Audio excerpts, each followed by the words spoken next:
Hi, this is Marianne Cadorna for DanvilleRadio.com. I'm here with none other than the most honorable mayor, Candace Andersen of Danville, California. And I'm so happy to be able to introduce you to Candace today.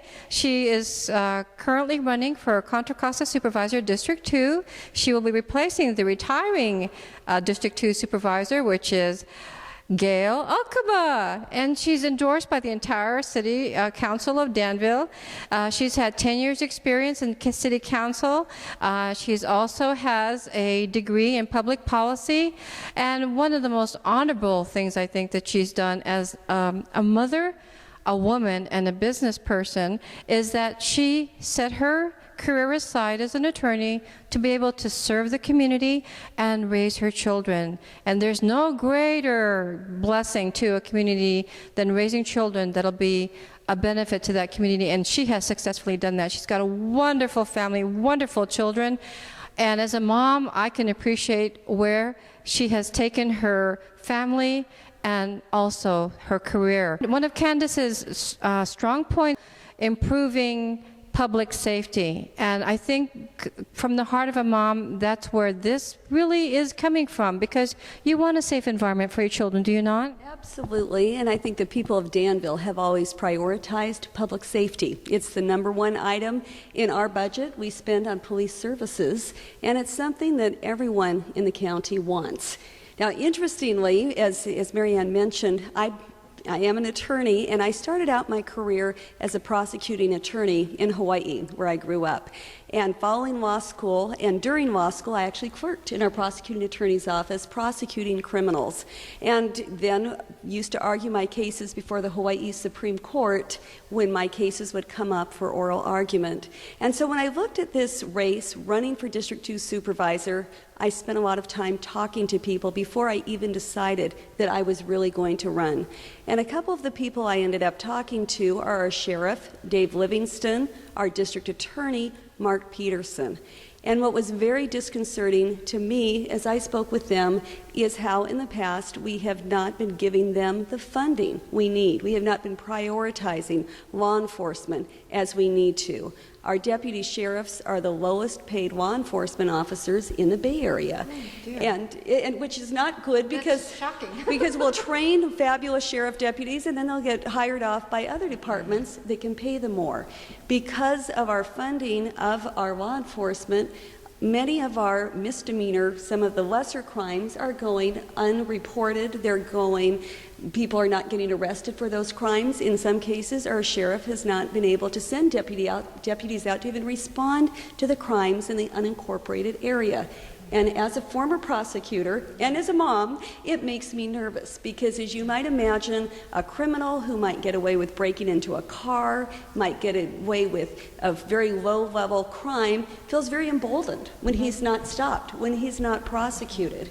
And then that can lead to heightened crimes, to something that's much more serious. And similarly, our deputy district attorneys are not paid enough either, and they are one of the lowest paid district attorneys' offices for their employees in the Bay Area. I was just talking with our district attorney, and he was stating how many of his very good deputies are being hired off by Santa Clara County, where they can pay them more money.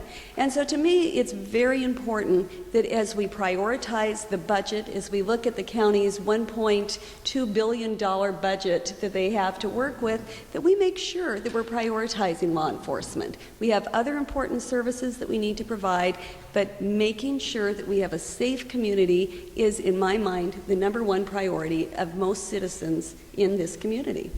And this community really values family. And we live in a competitive society. You pay for the best. If you create the best and you don't pay them, then the end result is, Mayor Candace Andersen mentioned, they go off to someone else. It's one of the nicest communities in the Bay Area, personally speaking. And why would you not want to invest in providing pay for those who are supporting you? Yeah, absolutely. We need to make sure that we prioritize them and pay them what they truly are worth, and ensure that we do keep the very best here.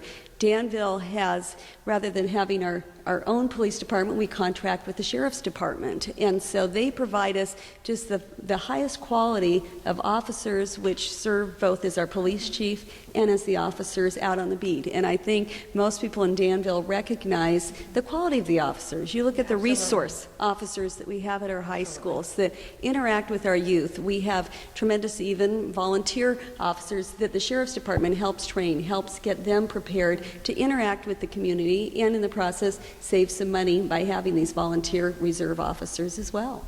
Well, the police and the safety employees, they may be happy to work here, but we want them to even be happier by providing good income for them and their families. Well, they need to. Everyone needs to have a wage that allows them to live in the communities close by, and that's not always the case. And county-wide, we do have just a tremendous group of law enforcement officers, both in the sheriff's department, in the district attorney's office, and we want to keep them.